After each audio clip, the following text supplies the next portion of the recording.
What's going on, guys? Welcome back, and today I am finally going to be talking about The Lord of the Rings, The Rings of Power again. Yes, I know at the end of my previous video on this show, I said that I might talk about it every 3 episodes or so, but a lot of things came up in my personal life. I ended up going on a road trip halfway around the country to visit some relatives of mine, and I've just had a ton of work to do. So once all of that was dealt with, this show was over, and now I have a lot to talk about, all of which I might not be able to cover in this one video, but I will try to clearly communicate most of the points I want to make, because I'm still very conflicted on how I feel about this show overall, but I still wholeheartedly believe that there are a lot of things to love about it, so I'll start off with my positives. First off, I would like to amend something that I said in my first video on this show. That being that the score for this show was pretty great, but that it could never live up to what Howard Shore did on the other Middle-earth films. Well, after having listened to it for 8 episodes, I can confidently say that Bear McCreary's score for this show absolutely does live up to the legacy of Howard Shore, and it is a very strong contender for being my favorite score of this year. All of the different themes for each character are so incredibly distinct and memorable in their own way. I also absolutely love the song Wandering Day, which is sung by the Harfoots. I'm hoping to learn how to play it on guitar pretty soon, so who knows, I might make my own cover of it in the future. I also want to say, as a huge fan of Middle-earth, I loved seeing certain corners of the world being brought to life. Numenor in particular I thought was presented beautifully. It feels like you are entering an entirely new world as Galadriel and Halbrand sail into the kingdom for the first time. It was just breathtaking, and the exquisite direction of the series continued to do these locations brilliant justice. And all things considered, I think they did a pretty good job of resolving most of the major plot threads that were woven throughout this season. Galadriel's storyline was quite easily the strongest, in my opinion, which isn't that surprising considering I think most of us can agree she was the real protagonist of this season at least. And that is because, unlike certain storylines in this show, Durin and Elrond, we were actually shown what motivates her. The death of her brother compelled her to finish his mission and to go on this quest for vengeance against Sauron. We see how she drags everyone else along with her on this mission, from Halbrand to the Númenóreans, the Southlanders, and in the end, we see her greatest fears come true. At the beginning of the show, Gil-galad states that the reason he sent Galadriel off to Valinor was because he was afraid she would keep alive the very evil she sought to destroy, and by the end of this season, that does indeed come to pass. And that leads us into the big twist reveal that Halbrand was in fact Sauron in disguise all along. Now, I'm not sure if this is an unpopular opinion or not, but I think this was executed pretty well. From the beginning of the show, we view Halbrand as being the Aragorn, or Thorin Oakenshield of this story, the long-lost king who must now return to reclaim their homeland. But by the end, we learn that it was all made up, and I think that's a pretty cool subversion.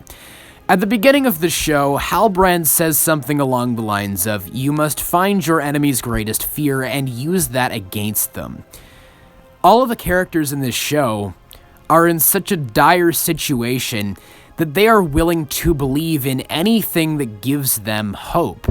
And Sauron used that against them. He made them believe that he was the king they needed, while in reality he was just lying and manipulating everyone along the way in order to get what he wanted. We are also led to believe for most of the show that this group of orcs led by this evil elf character, Adar, are followers of Sauron who are trying to carry out his will. But once Halbrand, or Sauron, says this, "Fought beside me against your enemy and mine," we realize that they were never his followers, and they were actually usurpers who betrayed him. And of course Sauron had a master plan, but it wasn't being carried out by them, which is what we thought was happening. I think that is yet another pretty clever subversion, and we even get a surprising amount of humanization for Sauron. Both he and Adar continuously repeat throughout the show that they wish to heal or save Middle-earth, but of course once Galadriel confronts Sauron about this, he states that he can't see the difference between ruling and saving Middle-earth, which proves that he's wrong. I'm not saying that you're meant to agree with Sauron, because of course you aren't. But regardless, you get the idea that he does sincerely believe in what he's doing.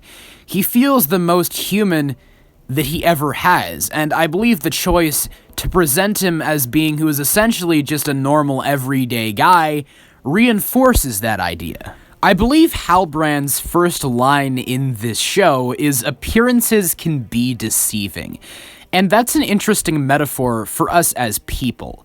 We all have a certain capacity for evil, but we also have a choice. Sauron tells Galadriel that she binds him to the light while he binds her to power. She's given the choice between going with him on his quest for power or to protect the freedom of the peoples of Middle-earth. Those two characters are both two sides of the same coin, yin and yang in a way, and that contrast reflects our capacity for both good and evil. I've seen a lot of people saying that this show had a rather abstract structure in the way that there were certain episodes they really enjoyed and others they really disliked. I can't say I feel the same way personally, because while there were some episodes that focused more on certain plot lines than others, I still found it to be a constantly engaging experience, and there weren't any episodes in particular that I thought were bad all the way through, meaning that there wasn't really one episode that I would call my least favorite. On the flip side, however, there most certainly is one that I would call my favorite, and that one is none other than the 6th episode, because I found it immensely satisfying to see several major plot lines come together in the midst of a very exciting battle sequence, which made excellent use of one of my favorite storytelling devices in film, and that is reversals. This episode continuously pulls the rug out from under the audience, and the fate of the characters is constantly in question. The orcs invade the Southlands, but it seems like the Southlanders are getting in a good push against the orcs until they realize they've been killing their own, and the orcs overwhelm them, slowly killing them off one by one, at which point a ticking clock is introduced regarding whether or not the Númenóreans will arrive in time to save everyone, which of course they do. But even after it seems like our heroes are victorious, the one rat sneaks away and activates the master plan, resulting in the eruption of Mount Doom and the creation of Mordor. It was just such a well-done episode from start to finish. And before I wrap up the positive section of this video, I would like to say that I really appreciated the main message of this first season, which is one of prejudice. Almost every plotline can be connected back to that theme. The Númenóreans are prejudiced against the elves, and are unwilling to trust Galadriel at first. However, they eventually get over their differences and are willing to sail with her to Middle-earth in order to help defeat the rising threat of Sauron. The men of the Southlands are prejudiced towards elves like Arondir because they are watching over them, due to them being descended from Morgoth's followers. The Harfoots are prejudiced against this mysterious wizard giant guy because of him being an outsider. However, they are once again able to move past that and show up to help him in the end. And finally, the dwarves and elves are prejudiced against one another and are unable to find common ground at this point in the story. I also love that at the end of the show, it is our main Harfoot who holds out the staff to our new mysterious wizard character and essentially says that you can create your own destiny regardless of what others tell you. And that brings everything all the way back to what Gandalf says in The Hobbit about how it is the small things that keep evil at bay. I've seen so many people saying that Tolkien is rolling in his grave right now. Well, in reality, at its core, I feel like this show sticks very true to what Tolkien's intent was behind his original work. Now that most of the positives are out of the way, I can move on to the aspects of this show that I'm a little more critical of.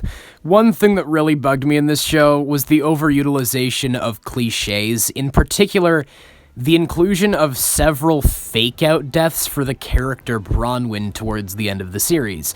Now, Bronwyn is essentially the girlfriend of the elf character Arondir, and during the orcs' invasion of the Southlands, she gets shot with an arrow, so they lead you to believe she will die from that, but they are able to cauterize the wound. However, they lead you to believe that the cauterization of the wound killed her. But thankfully, she survives, but the orcs are about to execute her, but the Númenóreans arrive and save everyone. Once Mount Doom erupts, we follow Galadriel and Bronwyn's son Theo trudging through the desolate landscape for an episode until they arrive at the new encampment, where Theo enters a tent and slowly walks toward a body which is implied to be his mother. However, she and Arondir walk in behind him and we have a happy reunion between our characters. That was like 4 fake-out deaths for the same character over the course of 2 episodes. And to add insult to injury, they try extremely hard to make us believe that Isildur is dead, which is complete bullcrap, because we as the audience of course know that he can't die at this point in the timeline. Towards the end of the 7th episode, we are shown Elendil letting his horse go free, and I assumed that in the finale we would see that horse find and rescue Isildur similar to Aragorn in the Two Towers, which would be a cool parallel considering that he is of course Isildur's heir, but nope, I guess they're just leaving that as a cliffhanger going into Season 2.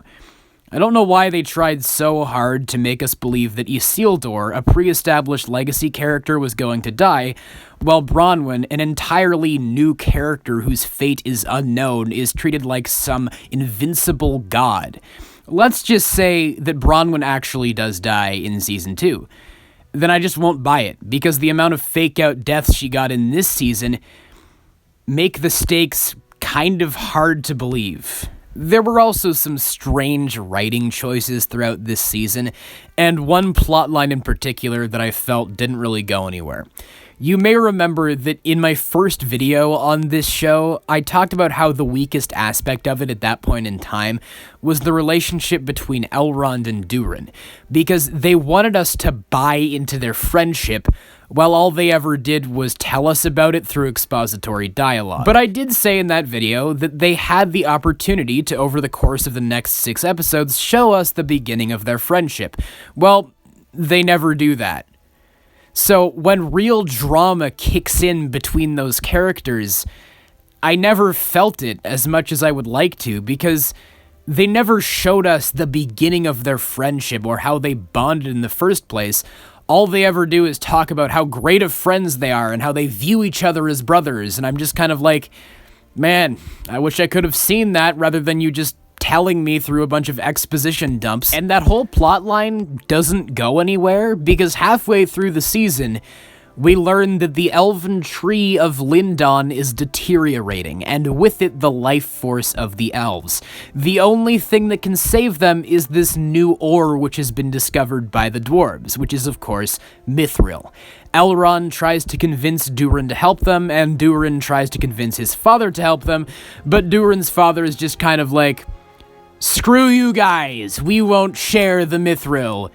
And that's kind of where it ends. We do, of course, learn that the real reason Durin's father doesn't want to mine the Mithril is because he's afraid of reawakening the ancient evil which lies deep within the caverns of their kingdom. But everything about that felt like completely unnecessary foreshadowing for the eventual future of this show. Durin's wife tells him that once his father isn't around anymore, they will go deep into the caverns and mine everything themselves. Yes, I remember the line in The Hobbit about how the dwarves delve too greedily and too deep. Durin's father drops a leaf deep into the caverns, and a Balrog pops up for some reason and doesn't do anything. I knew it couldn't do anything because the kingdom of Khazad-dûm can't fall at this point in time because they still haven't forged the 7 dwarven rings of power. That felt like a completely unnecessary tease for the future of this series, like they were trying to bank off of nostalgic iconography. Remember the Balrog? Yeah, I remember the Balrog. Do you remember? Yeah, everyone remembers the Balrog, right? But quite easily, the stupidest part of this show is when Lord Celebrimbor, the elven smith, who is a character they've been building up from the beginning as being a master of his craft, can't possibly figure out how to combine the one mithril ore they have with a bunch of other ores in order to create something which will sustain the elves' life force, until Sauron himself walks into his workshop and gives him all the right answers. Wow, Lord Celebrimbor, you're a total idiot. You didn't even do anything in the entire show. Elrond was the one that made all the negotiations with Durin that didn't go anywhere because you were conveniently able to come up with a solution to your life force draining away problem by creating the 3 elven rings. Look, I like the idea of Sauron getting inside the heads of the elves and essentially giving them the idea for creating the Rings of Power. But the way it was executed here was really bad. Like, they had to turn Celebrimbor into a complete and utter brain-dead buffoon in order to create the rings. That was just unbelievably stupid. And of course, it can't go without mentioning that the mysterious wizard giant guy hanging out with the Harfoots does end up being Gandalf. Now, I don't mind this in concept, it's more so the execution that bothers me. At the beginning of the 5th episode, they introduced these weird cultist Sauron followers who don't really do anything until the 7th episode where they establish themselves as a threat to the Harfoots. Then they hang out with Gandalf and reveal to him who he is shortly before he obliterates them and goes on his merry way at the end of the show. Now, it feels like they wanted to have Gandalf going around doing his Gandalf thing in Season 2, and they needed a way to get him to that point at the end of this season. Therefore, they needed a way for him to know who he is, sort of. So they wrote in these weird cultist characters to fill that role and quickly disposed of them. That feels like kind of a lazy way to write that, but I did enjoy the ending, with Gandalf going off with Nori and saying the iconic line, "When in doubt, always follow your nose." Once this show was over, I tried to figure out what my biggest problem with it was, and I had a really hard time putting it into words, but I had a discussion with my friend, and he made an excellent point, which is that this show feels corporate to some extent. I wouldn't call it a corporate product because there is effort put into it. Much more effort than is put into a lot of these other crappy shows that are being pumped out nowadays. But it does feel like it's being run by a committee. Compare that to the Lord of the Rings and Hobbit films, which don't feel like they're a part of a franchise to me. Those feel like Peter Jackson's films through and through. This show feels like it's a part of a franchise and it's being run by a committee. For example, the decision to have the stranger be Gandalf feels like a studio decision, because if you ask me, Radagast the Brown would have been a far more logical choice to be that character. The stranger character in this show is established as having a strong connection with nature, which is who Radagast is. He is the nature wizard, and a lot of the traits of this character align with those of Radagast. But because the general audience didn't have an overly positive response to his character in The Hobbit, the studio chose to exclude him and have that character be Gandalf instead. With all that being said, I still enjoyed this season. It was a fun experience overall, and there were some fantastic things in it which I am very happy I got to see. But on the flip side, there were also some incredibly stupid narrative decisions which baffle me that they were even made. Now, this show was always going to be a little messy, because rather than creating a clear adaptation like the Lord of the Rings or Hobbit films, they were pulling influences from several of Tolkien's different works and essentially creating their own story, which I think is fine, but it was never going to be quite as concise as those films were. With that being said, I still think it could have been better. In a way, I feel similarly towards this show the way that I do about The Hobbit, The Battle of the Five Armies. I enjoy them both immensely, but they fall just short of greatness. But you guys let me know. What are your thoughts on The Lord of the Rings, The Rings of Power? Do you agree with me? Do you disagree with me? Just whatever your thoughts are, please let me know them all in the comments below. And of course, as always, I hope you guys have a great day. Take care.